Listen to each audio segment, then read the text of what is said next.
परीक्षित के जन्म की कथा महाभारत के युद्ध के समय की है। जब द्रौपदी को इस बात की जानकारी मिली कि अश्वत्थामा ने उसके 5 बेटों की हत्या कर दी है, तो उसने अनशन करने की ठान ली। द्रौपदी ने प्रण लिया कि वह अपना अनशन तभी तोड़ेंगी जब तक कि अश्वत्थामा के सिर पर लगी मणि उसे नहीं मिल जाती। जब अर्जुन को इसकी जानकारी मिली तो वह अश्वत्थामा से युद्ध करने के लिए निकल गए। दोनों के बीच भयंकर युद्ध शुरू हो गया। अर्जुन को मौत के घाट उतारने के लिए अश्वत्थामा ने अपना ब्रह्मास्त्र निकाला और यह देख अर्जुन ने भी अपना बचाव के लिए ब्रह्मास्त्र का प्रयोग किया।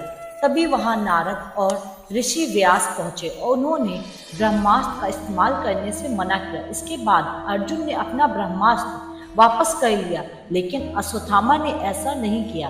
दरअसल अश्वत्थामा 5 पांडवों के कुलों का नाश करना चाहता था, इसलिए उसने अपने ब्रह्मास्त्र की दिशा बदलकर अभिमन्यु की पत्नी, जो कि गर्भवती थी, उसकी ओर कर दिया। इस पर भगवान कृष्ण ने कहा कि अभिमन्यु की पत्नी उत्तरा को परीक्षित नामक बेटे के जन्म का वरदान मिला है, इसलिए वह जरूर जन्म लेगा। अगर वह मरा हुआ भी पैदा हुआ तो मैं खुद उसे जीवन दान दूंगा और वह बड़ा होकर एक महान सम्राट बनेगा, जबकि तुम 3000 वर्ष तक इस पाप को ढोते रहोगे। साथ ही हमेशा तुम्हारे खून से बदबू आती रहेगी और वह ऐसे ही बहता रहेगा। यही नहीं, तुम हर प्रकार की बीमारी से घिरे रहोगे। इसके बाद अर्जुन ने अश्वत्थामा को रस्सी से बांधा और द्रौपदी के पास ले आया।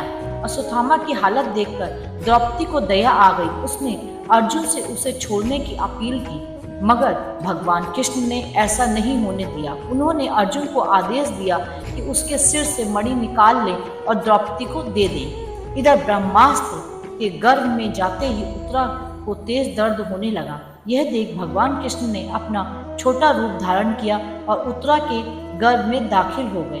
कृष्ण का छोटा रूप एक अंगूठे के बराबर ही था। वह शंख, चक्र, गदा और पद्म सब कुछ धारण किए हुए थे। उत्तरा के गर्भ में अश्वत्थामा द्वारा छोड़े गए ब्रह्मास्त्र की आग को शांत कर रहे थे। वहीं गर्भ में पल रहे बालक उन्हें देखकर हैरान था कि मेरी माँ के गर्भ में यह कौन घुस गया। कुछ समय बाद उत्तरा ने अपने बच्चे को जन्म दिया, लेकिन वह मृत पैदा हुआ। यह देख वह रोने लगी। उसने भगवान कृष्ण से कहा, हे नारायण, आपने तो कहा था कि मेरे बेटे का ब्रह्मास्त्र पर असर नहीं होगा, वह जीवित ही पैदा होगा, वह सालों तक अमर रहेगा और राज्य करेगा। लेकिन यह तो मरा पैदा हुआ है, इससे जीवन की कृपा करो भगवान। उत्तरा की बात सुनकर भगवान कृष्ण तुरंत गृह में प्रवेश किए और कहा, हे पुत्री, तुम दुखी ना हो, तुम्हारा बेटा जरूर जीवित होगा, मैं खुद इसके जीवन की रक्षा करूंगा।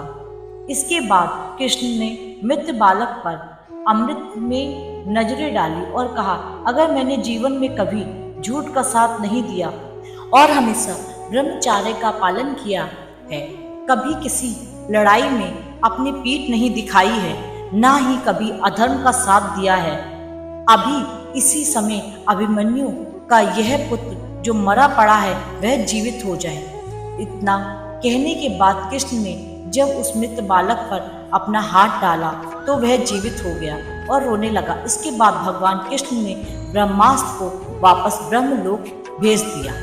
यह चमत्कार देखकर सभी स्त्रियां आश्चर्यचकित हो गई। इसके बाद भगवान कृष्ण ने अभिमन्यु के पुत्र का नाम परीक्षित रखा।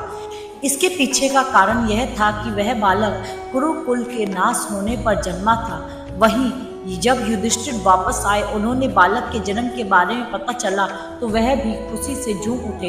इस खुशी में उन्होंने हाथी, घोड़े, अन्न, गाय आदि दान दिए। इसके बाद उन्होंने जोशी को बुलाया और बच्चे के भविष्य की जानकारी ली। इस पर जोशी ने कहा कि यह बालक प्रभु श्री कृष्णचंद्र का भक्त कहलाएगा। यह एक धर्मी, यशस्वी और पराक्रमी व दानी होगा। जोशी ने आगे बताया कि जीवन में एक ऋषि का शाप पाकर गंगा के तट पर यह श्री शुक्रदेव से आत्मज्ञान की प्राप्ति करेगा। जोशी की बात सुनकर युधिष्ठिर खुश हुए। उन्होंने दक्षिणा देकर उन्हें विदा किया। इस कहानी से हमें यह सीख मिलती है कि कभी भी किसी कार्य को छल कपट के साथ नहीं करना चाहिए, इससे हमारा बुरा ही होता है। ऐसी और स्टोरीज के लिए हमारे चैनल को सब्सक्राइब जरूर कीजिएगा। आज के लिए इतना ही, धन्यवाद।